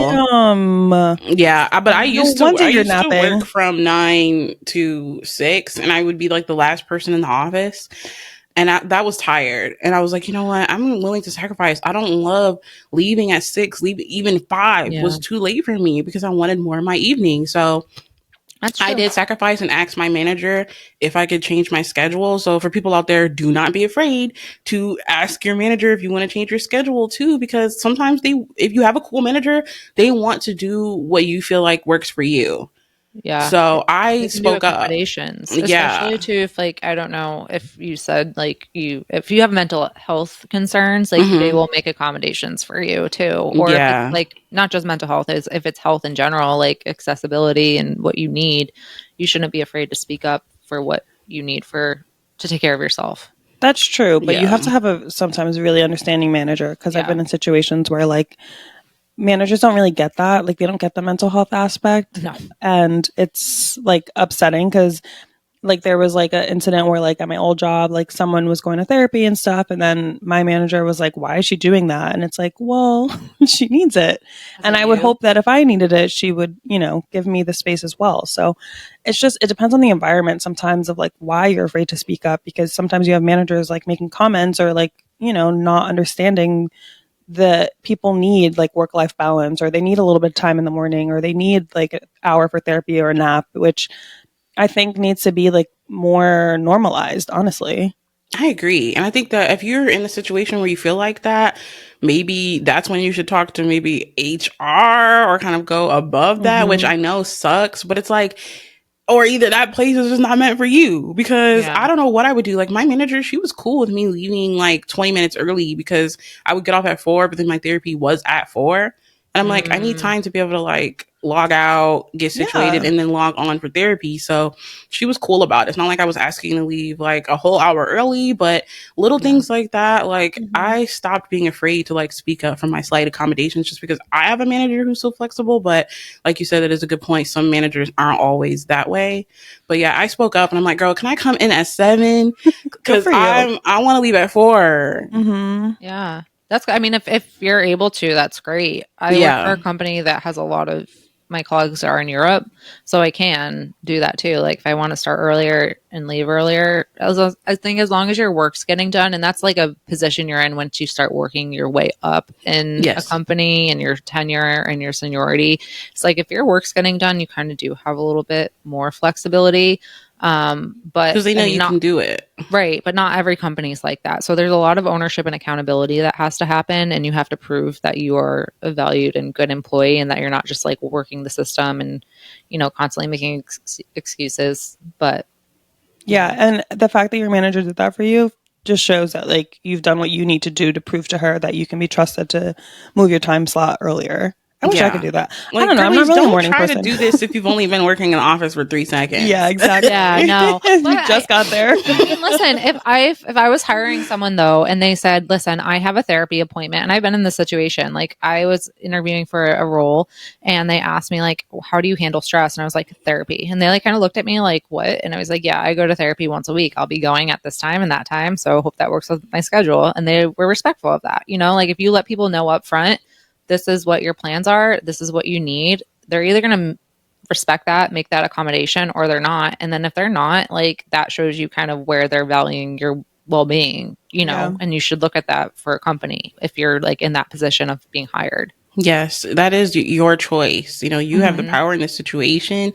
You don't have to feel like you need to stay somewhere if it's not working for you or they don't want to accommodate you. Because that was something I really struggled with. Like in my first job, I had a lot of like people who were in college. You know, we're all like high school graduates. Okay, so of course, naturally, we're going to be going to school. We need time to be able to do our homework. And that was a struggle that we dealt with then too, because our managers were over it. They're like, we don't pay you to do this homework. And it's like, we don't have any customers right now. You telling me I can't work on my paper real quick? Man, that time was just crazy. Be, like understanding. Like we're literally all just trying our best. Like just be understanding of like some people need certain things. Not everyone is like one size fits all. Not everyone can do the same job and get everything done during the same hours. Like some people need therapy, some people don't. Some people need a morning, some people don't. Like just be like a little bit more accommodating, understanding of different needs of your employees. And I think that's like kind of what we're seeing with the Great Resignation and the corporate work environment right now is that like I think with Gen Z coming into the workforce and millennials in more manager and higher levels, and I think we're just starting to see that like people are going to stand up for themselves, which I think is great. You know, everything with a grain of salt. Like you said, you have to know like when it's appropriate to ask and stand up for yourself and ask for these requests. But I think we're seeing this shift, and it's kind of nice that we're able to get more accommodations and kind of own that ability to change the environment that we're working in 5 days out of the week. Yeah, definitely. I really love that. And I think since we're on the topic of like speaking up for yourself, that's kind of a good natural segue, because I did have a point that I wanted to bring up where like, has there ever been a moment where you guys had to speak up for yourself in a corporate setting? I think Tori's like, how much do I share? I know. I'm like, my brain is like, Chanel can feel it. I think she's like reading my mind. She's like, Yeah, I mean, I had a job a few years ago that I didn't mesh well with my manager like at all. And I didn't speak up because I was just nervous. I was like, well, what's going to happen? Like, what is the boss on her side or my side? Like, it was basically like me, then her, and then our boss together. So she kind of oversaw me. Mm-hmm. And I ended up quitting after like 9 months because I just like wasn't happy. And I was like, I just don't want to be in this environment. And when I was quitting, I said it was basically because of her. I was like, we just don't mesh well together. I think she's a bit of a helicopter. She doesn't respect me, you know, like it was a lot of things. And the boss was just like, oh, okay, well, she was, I was leaving to like a senior manager role. And she's like, oh, well, do you think you're ready to manage someone? And she completely like took the girl's side. And I was like, okay, well, I was right in not speaking up because it would have been a disaster for me. But I think for me, like, I kind of learned from that of like, I shouldn't be afraid to speak up because I was kind of like, what's going to happen if I do? I'm going to make my life worse if I don't, because I was just like miserable there. So I think in like new situations where I haven't like really gotten along with a manager or something, I've like said something because I'm just like, I'm not going to like stand for like when I was younger, it was like scary. I'm like, I'm young. I don't know what to do. I don't know who to talk to. I'm like, I'm a little more timid. And now I'm like, I'm not going to stand for that. I'm not going to be treated this way. I deserve to be like respected by my manager and my boss or like whoever it is, a fellow coworker, employee. And if I'm not happy with something, like I should be able to talk to someone about this. something you tapped into right now is also the mean girl energy. I hate it. In the corporate environment, there are women that are mean girls. And because what she said was so rude. You think you're going to be able to, girl? Yeah, she legit. How crazy. There's such cattiness, unnecessary cattiness. And instead of being catty and saying, do you think you're ready to be a senior manager? How about you say, like, I'm sorry that we didn't, like, what can we do better to prepare you for that role? Mm-hmm. Like, obviously you didn't do anything to prepare you to become a senior manager and you're leaving and you're not valued. Like, that I was like, this is just solidifying my decision of why I'm leaving. You should have, I mean, listen, you handled it as you should have, but I would have been like, what did you do to prepare me? Yeah. Exactly. If you have doubts, what did you do to prepare me? Those are the things you think about after, and you're like, dang, I said this. In the shower. Ooh, no, wait, shower, so relatable. Yeah, I did a TikTok about that the other day. It was like, you have these like great shower thoughts and then you just like forget them sometimes, or like you like really amp yourself up. You're like, yeah, you're like, let's go. I think when I was younger too, I was just like a little bit more, I didn't speak up for myself a lot in corporate situations. I think I was a little more quiet and reserved because I was like nervous. And now I'm kind of just like, I've been here 10 years. Like, let me speak up for myself because this is not going to get me anywhere if I don't. I also love that about being in your 30s and in the work environment. Like, you are able to have a voice, and it's not that you don't when you're younger, but you are afraid. Like we've said, like, you don't know your place yet. You're just trying to make sure people are happy. You're happy. You're thrilled to have a job. You're like, I did it, Mom. I got a job. Right. And like, you don't want to mess that up. You're like, this Exactly. is a good thing. And I'm trying to get my experience because people don't want to give you that experience. Right. And people will take advantage of that. They're like, they're willing, they're eager. Like, I'm going to make them run and get my coffees. You know, and like my little Gen Z intern, I was like, she's like, I need to learn how to make coffee. I was like, no, you don't. Like, I'm not going to make you make a pot of coffee. If you want to learn for your own being, like, you can do that. But my expectation is not for you to make coffee. Like, that's not how we're going to do this. My expectation is that you show up to work, you do a good job, you show that you're engaged and interested. So and you learn. So I'm a good leader so that I can say, I feel confident that this girl can take on leadership, not like questioning her ability. Mm-hmm. Yeah, I think that's one thing that's like really hard when it comes to management. Like sometimes they do get it twisted, and it's like instead of consistently questioning my ability, you should be wanting to uplift me, encourage me. So have you had a moment like that, Tori, where you had to speak up for yourself? I'm about to go off. I know. I don't know how much she's going to share, but we'll see. Chanel's like, I've heard it all. Like, and this has not been public, but I've had a few moments where I have stood up against the man, and it's been a really big learning experience for me. A few years ago, when everything was going on with Black Lives Matter and George Floyd, my company just wasn't acknowledging it, and I thought that was really fucked up, and I was upset, and it wasn't aligning with my values, and this wasn't the only value this company didn't align with, but I aligned with one of my coworkers that I had bonded with, and we just kind of let it be known to our leadership that that wasn't okay, that they need to say something, they need to address it in the company. Was it appreciated? I don't know. My managers are like, wow, can't believe you did that. But I felt like I stood up for what I believed in. I felt like I was trying to show that there was an area that needed improvement in the company, and I still stand by it. Like, I was proud of myself for using my voice in a place that it was trying to be muted. Wow. Good for you. That is really, I remember really you good. telling me that. That is like beyond anything that like you personally had to deal with. This is like a bigger purpose. This is like social world issues that she was like, you guys need to do better.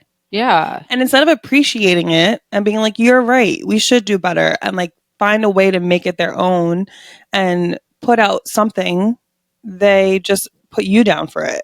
Like you were in the wrong. They were like, it was so dumb, but they were like, you didn't send an email on time. I'm like, I'm sorry. I was trying to do something more important than whatever the hell we have going on. Like, have you looked at the news? Yeah. Well, that's the thing. A lot of companies think we're like saving lives a lot of time. Like, we work in marketing. Like, everybody calm down. No, like that campaign is not going to save someone's life. This is like a bigger issue at play that's like literally affecting our world and our society right now.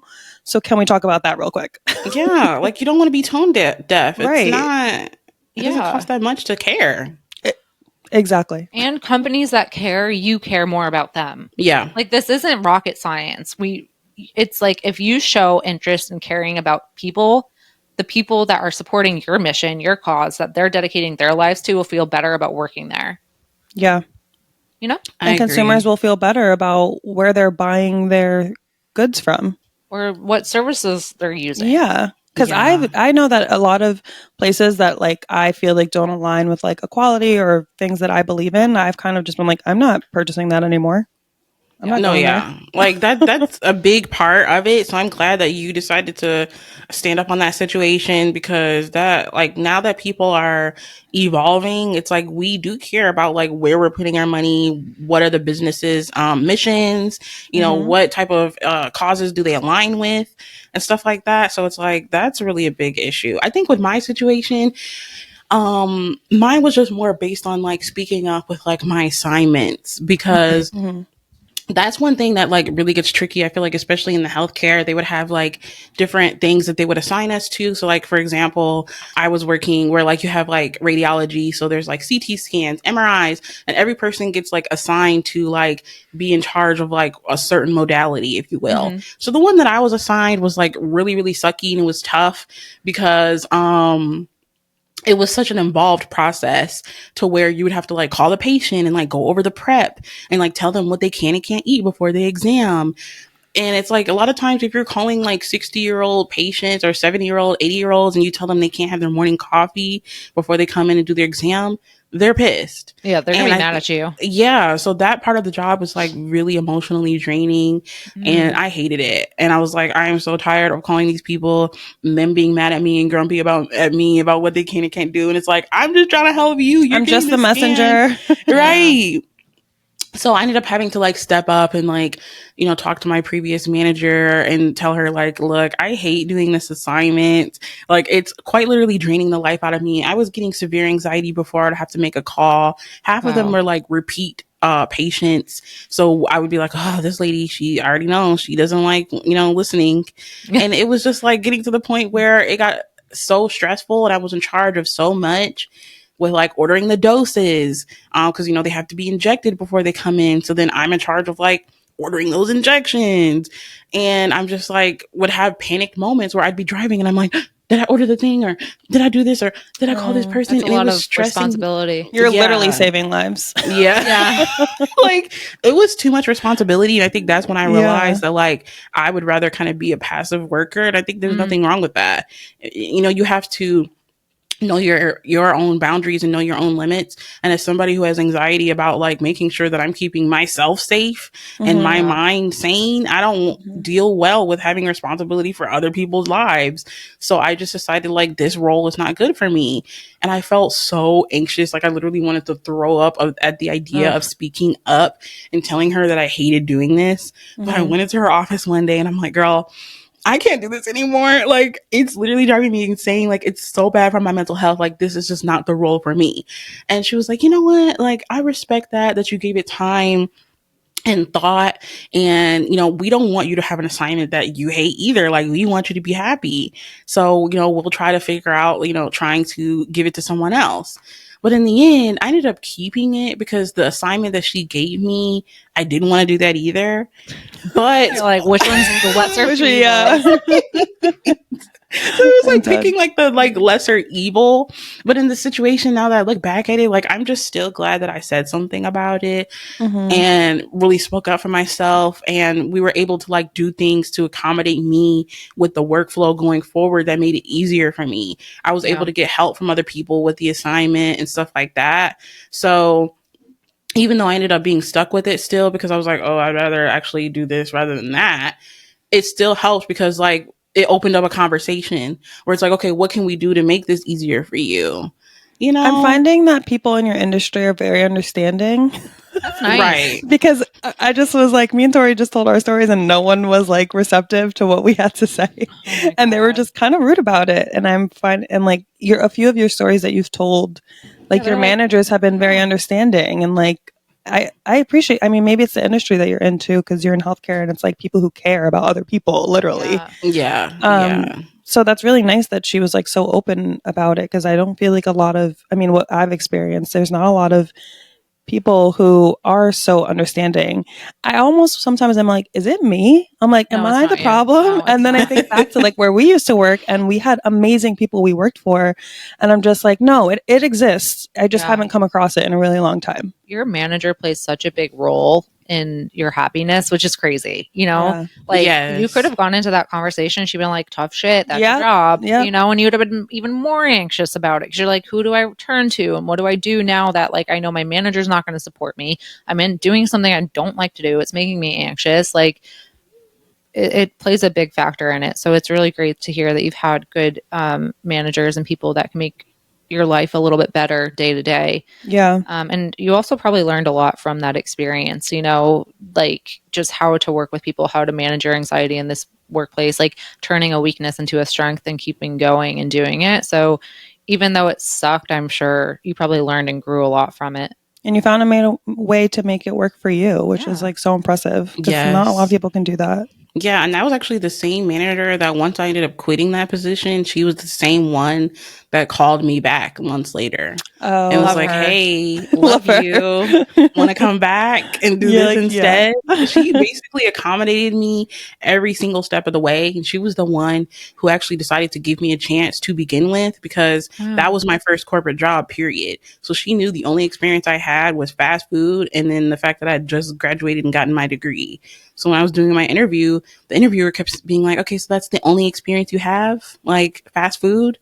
And I'm like, we can't be judging that. You have to get experience somewhere. You learn service, you learn customer service, you learn managerial structures, you learn how to own and operate a specific part to continue a functioning business. Like, let's not knock where someone gained their work experience. Let's see like how they did and what they learned that applies to this role. Like, also, don't discredit it. Student, like balancing work and studies. That's impressive. Right. That's like the gag is I did all of that. My manager's mother dying while I'm underage like, and in college. I am balancing like crazy people. Like, let me tell you about this onion ring experience where this man and that's exactly what got me my first corporate job because I feel like the main interviewer kept being kind of shady about it, but that manager at the time, she saw something in me and she was like, wow, like she really like persevered even though it was fast food. She's showing that like she has different things that we can grow and help her with. So I'm always appreciative for that manager because like she was the reason why I even got hired and then up until she left, like she really was accommodating and like understanding. So I love Like you that for said. her. Yeah. Also, I love that for you. But like, shout out to the managers and bosses who gave us our first opportunity, because I had the same experience where like I didn't really have corporate experience. I worked at like a small nonprofit out of college, and I only had one internship because I was like pretty much doing the same. I was working throughout school because I had to literally make money. So I didn't have a lot of internship experience, and I interviewed for this job where we used to work as an assistant. And I remember having a literal mental breakdown with my mom, like probably a week before that, because I was like, no one wants to hire me. Like, no one sees that I have any value, or people think I didn't have enough internship experience and all this stuff. And I met with her, and she was the one who like pushed it forward for me to get the job.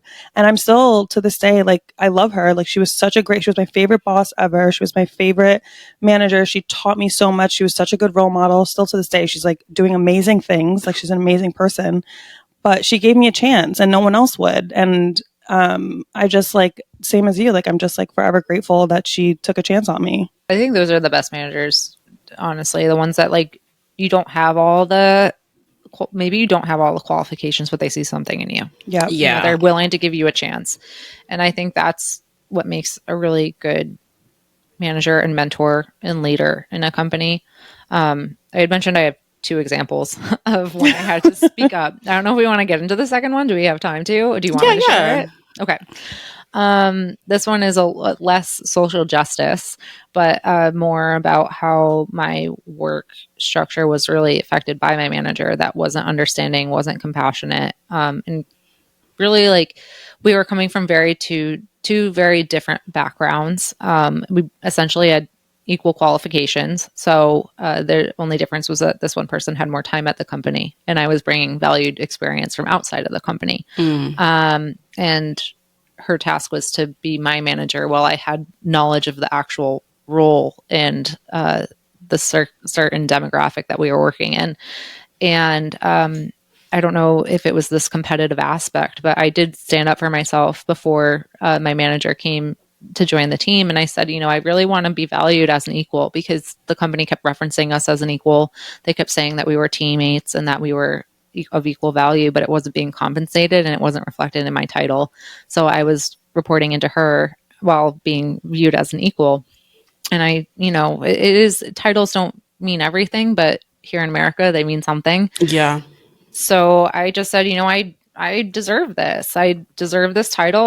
This is the experience I'm bringing. You know, this is what I deserve. And it was not met in the same way. And it was, well, you know, we have to give this other person a turn. And it was just very weird politics. Instead of actually seeing the value in me, they asked me to be her friend. And they were like, you're supposed to be your manager's friend. You were like, we thought you would be doing this. And it was so weird. And my manager took it very personally, despite me telling her like, hey, I'm very happy for you. This is a great experience for you. You're going to learn so much and you deserve this. But I also deserve this. This is the job that I should be doing. This is the qualifications I bring. And it was very black and white for me. It wasn't a real gray area. It was like, yes, this is your opportunity, but at the sacrifice of me, you know? So I had to stand up for myself, and it was not received well from anyone. And I ended up getting extremely depressed. I went to real depression for the entire time, almost like that this person was my manager, because like I just was not on good footing. They took it very personally. Everything I did was wrong. Even if I did it right, it was wrong.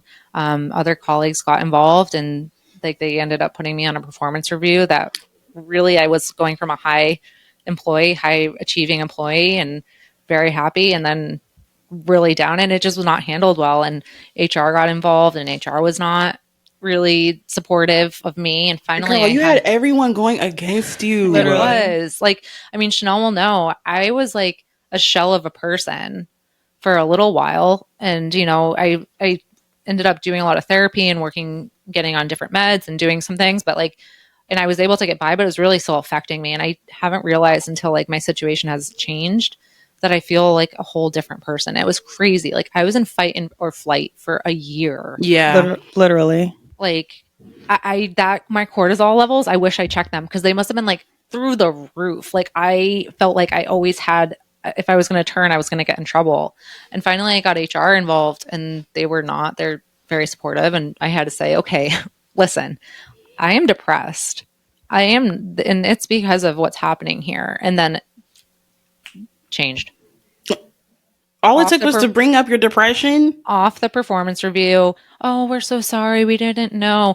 HR was like, I've never dealt with anyone with depression, but I have dealt with people with migraines. I'm like, not the same. What? Thank you. Thank you so much for that, but not the same. For them to bring that up is crazy. I'm like, you guys need, this is your job, is to be knowledgeable. I mean, listen, human resources is the boundary between your employees and the business, and they're there to support the business.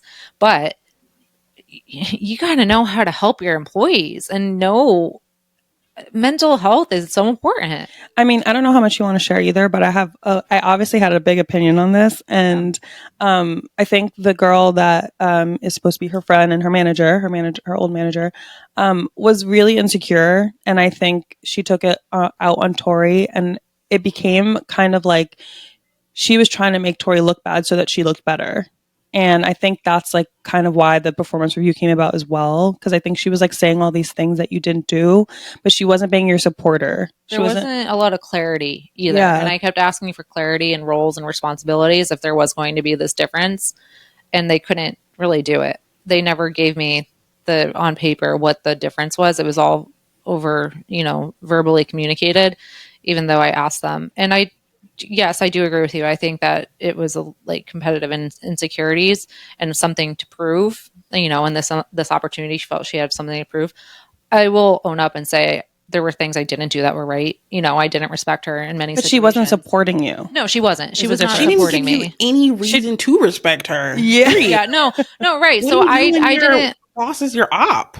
Yeah. Right. So I challenged her a lot, and I did, and I wasn't respectful to her. And there were things that I did that weren't right. And I have apologized since then. And like, we were able to mend I'm not going to say mend. We were able to work in an amicable space. That's what the best you can do in corporate. Yeah.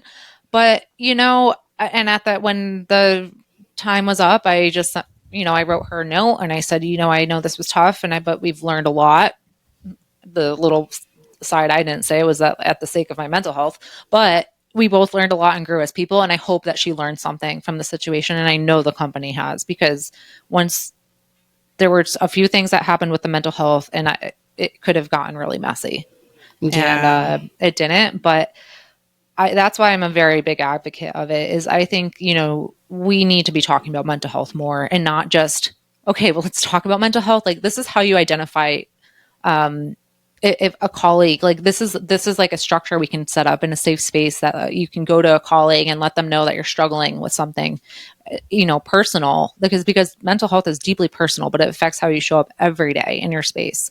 So this is a structure that we can do in HR if you need these resources. This is how to, like, signs that maybe you can see someone's going through depression or, has something, maybe they have ADHD and they're having a hard time focusing, like what resources are available. And not just like, I saw this meme the other day, it was like, or a TikTok where someone's like, corporate was like, oh, we need to talk about mental health. Yes, let's talk about mental health. Mental health is important. And it kept on going back and forth, but they never talked about like the deep meaning, and that's true. Yeah, because the fact that HR was like, we've dealt with migraines. What the freak? They just don't even know. They don't even know how to handle it. And I think someone in that position, someone in that position has a responsibility to the company and to their employees. And if you're going to take on that responsibility, then you need to be knowledgeable and be able to deal with things like that. And even if you haven't, that's not the correct response. No. It's not, oh, well, I've dealt with this. It's, okay, let me look into this. Let me see what resources I can provide. Let me do a little research and you know what, we'll handle this. But not, They had time to come into the call too and be prepared. Right. It's as simple as even a YouTube search. Yeah. On right. You know what I mean? It's just inexcusable. And I'm just so sorry that you even had to deal with that because I can relate. And that's how I was feeling before I asked my assignment to switch. That describes perfectly how drained I was feeling because these people were yelling at me with every call. That is not a good life to live when it's your job. And I think that's why I relate to people who work in call centers so much.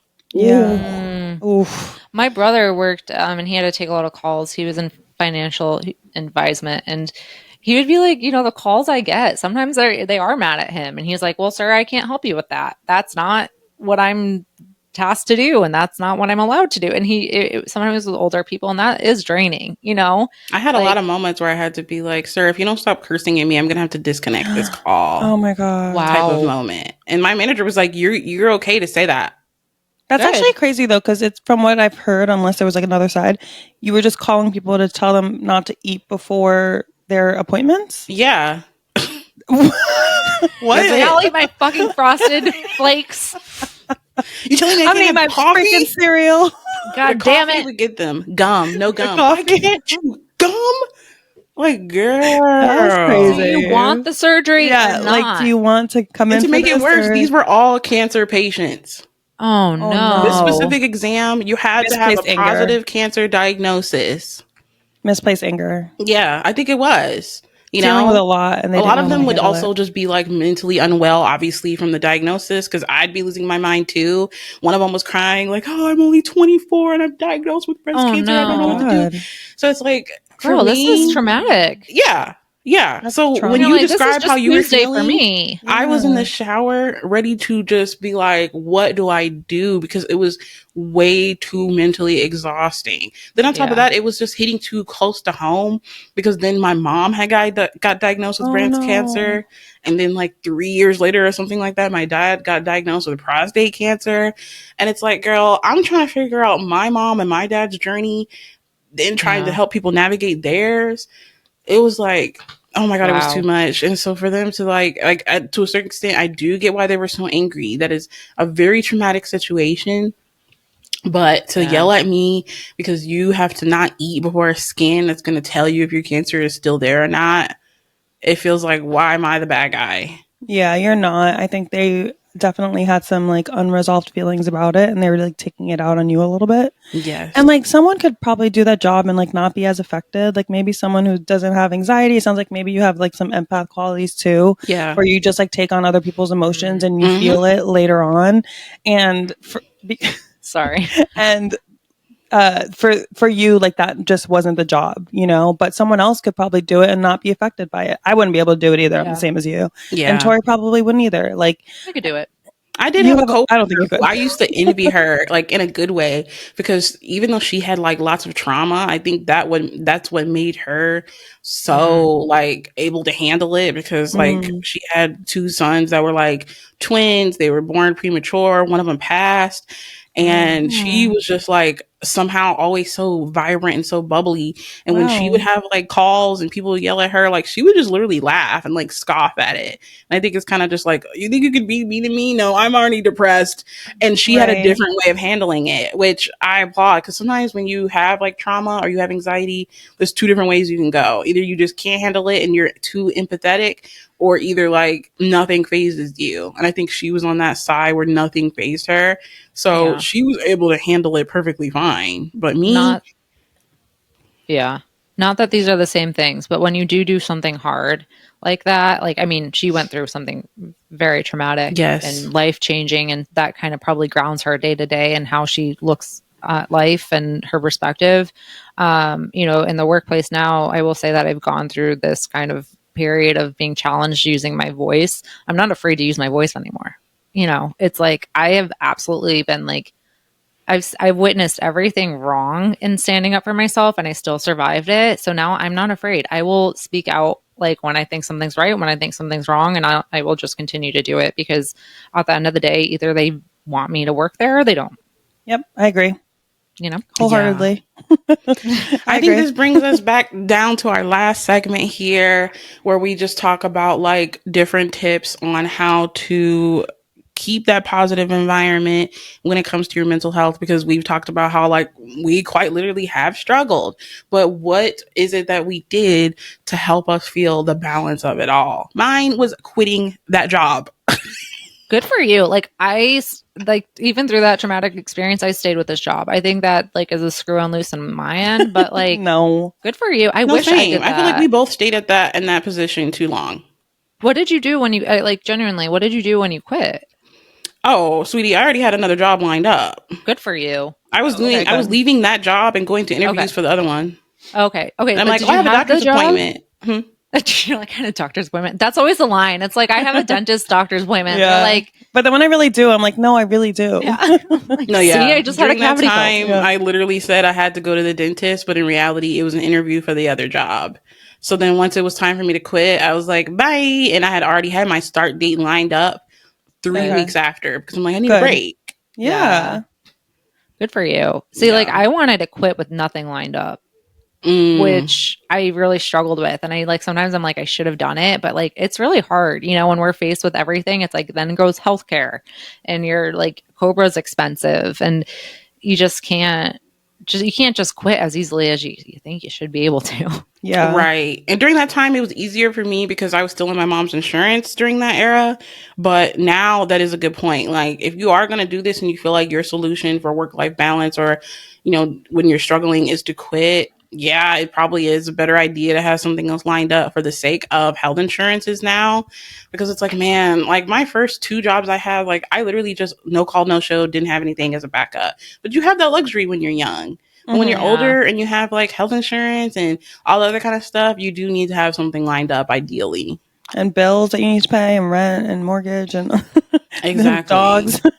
So like, what do we? Oh, go ahead. Oh, sorry. You mentioned at the top of the episode about health insurance and like what happens when you go off your parents' health insurance, and that is a big transition. All of a sudden you're like, oh, I'm fine. I'm 25. It's breezy. I can like go on my parents' health insurance. Mom, you got that copay, right?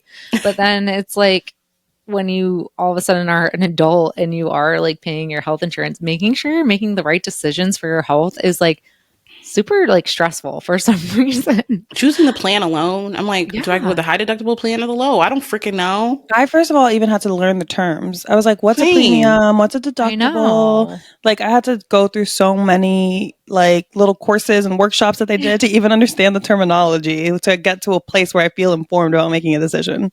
Okay, sorry. We had a moment crisis with the dog, but we're good. We're good. Everyone's fine. Everyone is okay. Yes, but the segue to end us here is just what have we done to like try to find the positive and like the work-life balance? What are some things that we do like for our mental health? Kind of like that vibe. I mean, for me, it's quick. I like to just try and make sure that like my work-life balance is a thing. Like if I have doctor's appointments, if I have therapy, if I have bar that I want to go to, I like bar classes, workout classes that I want to go to, I just make sure to communicate that to my boss, and I'm not afraid anymore. I used to be like, oh no, I have a doctor's appointment, I don't want to leave, blah, blah, blah. And it's like, there's not enough hours in the day to go to work and do everything you need to do. So in order to do that, sometimes you have to leave work a little early or come in a little later. Or like I was just saying to you before, I get allergy shots and I have to do that once a month. So I just need to communicate, and I'm not afraid to do that anymore. And I think it's just like making sure you're advocating and making sure you're putting yourself first. And I think I've done a better job at that now than I ever have before. I feel the same. Like I prioritize, like I said, communicating with my manager. Okay, I need to leave a little bit early for therapy. My sister, I always like help her out and stuff with her errands because she doesn't drive. So I make sure that like I take the time for that. So I think that just number one thing is just like making sure that you're trying to be open and communicating with your management, and just also like prioritizing your mental health with the therapy and not like identifying with your job so much because I used to just feel so much guilt like as a person and be like, oh, I'm not, this isn't working out for me, or this assignment isn't, good. So that means I'm awful. And it's like, no, you don't need to tie all of that into each other. Exactly. You're allowed to take the time that you need. Yeah, I agree. Yeah.